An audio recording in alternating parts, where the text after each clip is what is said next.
She's like, you know what a green onion? Swear to God, man. Swear to God, exactly. And then she was trying to describe what tree, like the yield from oaks and stuff are. Not yield. Harvest? No. Yield. Oh my God. So where are we starting with? We can start with whatever you want to start with, Bird Guy. I'm pretty much your accessory anytime we go out. All right. I'm big into bird hunting. I went around here mostly as pen raised birds for pheasant. There's some woodcock around here, but Not much. The woodcock hunting here, you almost have to army crawl through the cover. I mean, it is thicker than hell. I mean, it's not enjoyable, to be honest. Like up in Michigan, like the aspen cover, the stands up there. Yeah. You can swim through it, and it's not terrible. There's not briars everywhere up there. Yeah, you're not pretty much on your hands and knees up Right. there. Here Right. you are. Yeah, here you're climbing through briar patches for woodcock, and the cover here is not that great for woodcock cover. But mostly what I do here is pen raised pheasant hunting. Yeah. For my hunting club. And What's your club called? the GRA. But Game Reserve Association. Yep, Game Reserve Association. We release about 10 to 15 birds a day on our club land. Okay. And then we also get a $15,000 grant through the state to release on public land. Now, what'd you have to go through to get that grant? It's just an application process. It's funded through what's the law, the tax that everybody pays on sportsmen's, the 1971 or... No, what is it? The Robinson...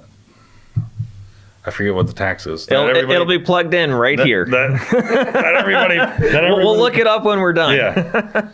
But it's included in that tax that everybody pays for their sportsman's fees on the whatchamacallit, on all the products we buy. Okay. But it's funded through that. We release about a little under 1,000 birds on public land near our property. And if you guys aren't familiar with the Ohio hunts here, the bird releases are only 3 or 4 a year? Yeah, for the public land. Our club, we do 2 for youth, which is the 2 weekends. We release about 100 birds each weekend for the youth weekends, and then we do whatever the money left over for the other 3 releases throughout the year. So you and I first met kind of through my now wife, and then you actually sold my brother some of your bow hunting stuff for deer. You sold him a saddle, and I think it was just sticks in a saddle, sticks in a saddle, and I think there was a mini platform. I don't like the mini out on the limb platform. So what was the transition from saying I want to be a deer hunter to I'm going to sell my stuff and be strictly a bird hunter? Like what forced that one over? Well, deer hunt at all anymore? Not hardly at all. No, like he was cold turkey, or should I say cold pheasant, and just said I'm going straight bird hunting. I mean, I used to deer hunt almost every day. I mean, I have a very flexible schedule being a fireman like Dane. So I almost hunted just as much as I pheasant hunt now. Wow. I deer hunted I was into it pretty good for probably a year, maybe 2 years. And then as soon as I got my dog, I basically only do that now. Just because of the time commitment. Because as soon as my season ends, I'm working with my dog. You know what I mean? Yeah. I'm doing force fetch right now, which is training the retrieve for the dog. He's not the best retriever. I mean, he'll bring it back to me, but I wanted to get more refined his retrieve. So what are the steps to get a force fetch in for a dog? Like you throw it and then... It's very... Honestly, I'm still learning the process right now. Okay. You have to teach them just how to hold the retrieving dummy. You just have to almost force them to hold it and hold it in their mouth until they don't want to hold it anymore, and then you have to force them to walk with it. Okay. Almost pull them along by their ear, more or less. And basically step by step go through that with and then when you transition you have to do that with every object. When you are done with a dummy, retrieving dummy, you have to move on to doing a live bird, and then you have to do a different size live bird, and then you have to do another live bird. All right. Size live bird. So if you're starting that training now on a dog that you've been hunting with for what, 2 years?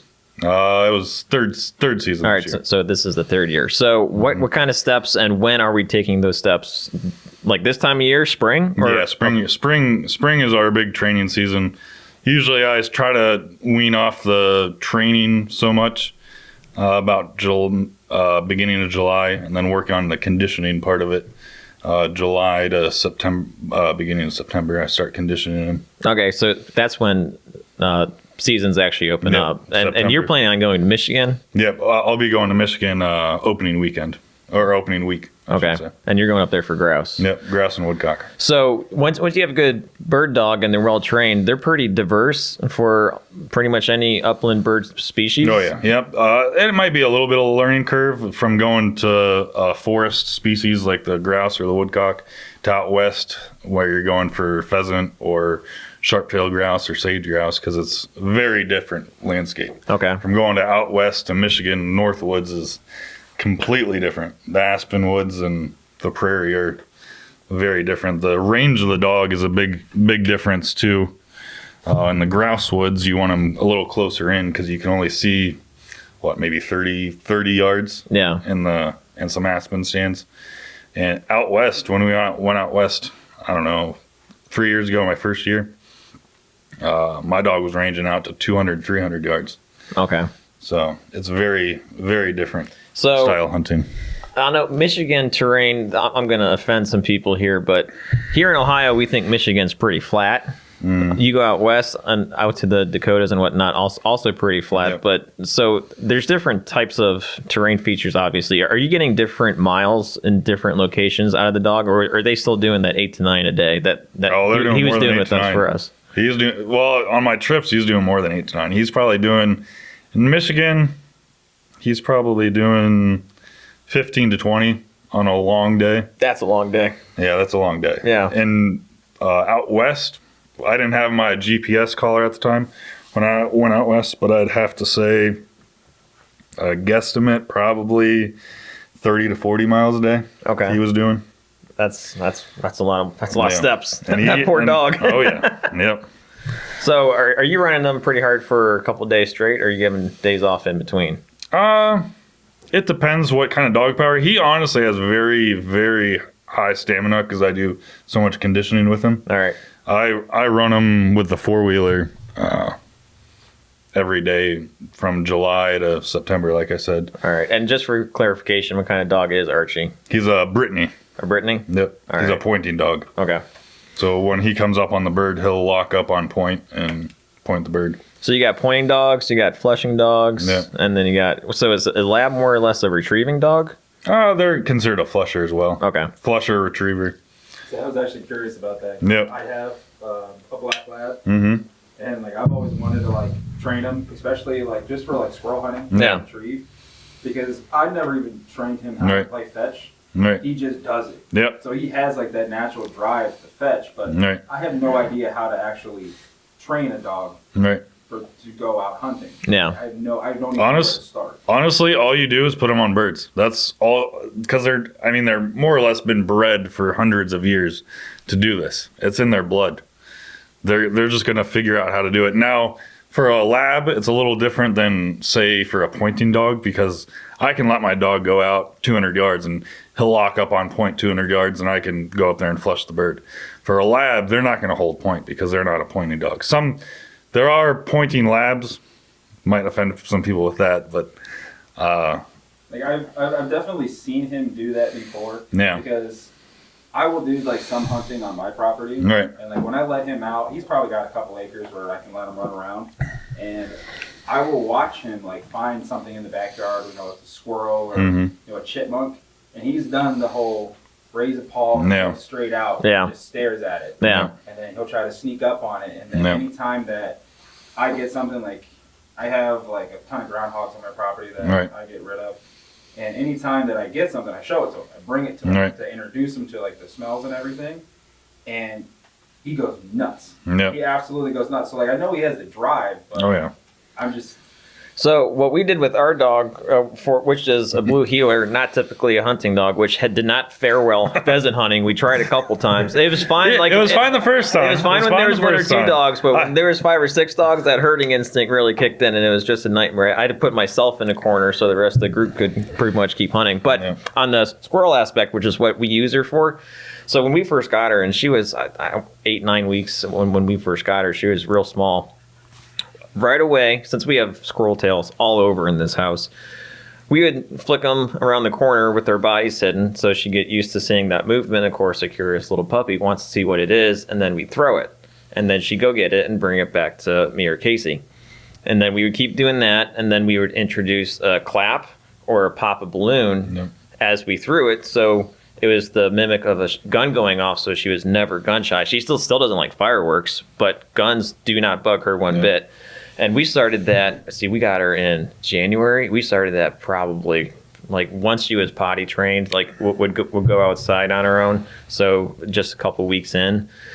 And then once it came down to September for squirrel opener here in Ohio, it took a little bit at first because she's like, oh, we're in the woods, even though we take her in the woods all the time. But she got used to walking in the woods and just hanging out with us.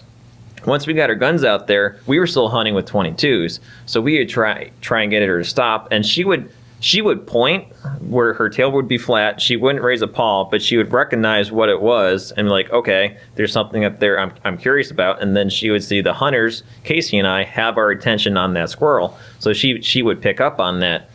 Once we shot, she didn't know what to do until we started going up to it. And then she started figuring it out. But then she would start chasing the squirrel, which is good because she was out ahead of us doing her job, but we couldn't make a shot with the 22. So we had to switch over to 20 gauges. And then once we started using 20 gauges, we learned to let the dog hunt for us instead of us hunt for the dog. And that was a game changer. The biggest problem I have with my dog right now, I shoot